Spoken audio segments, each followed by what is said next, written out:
short form content is king, right? TikTok is the king of short form content.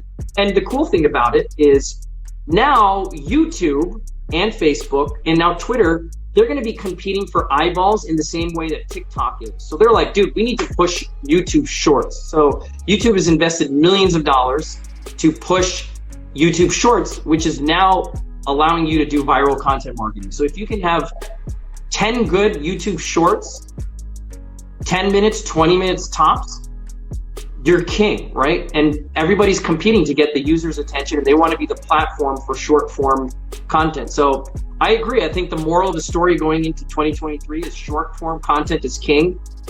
Keep it simple. You can do it yourself. You don't need to pay a bunch of, you don't need to blow a bunch of money on paid ads. See what works and go from there.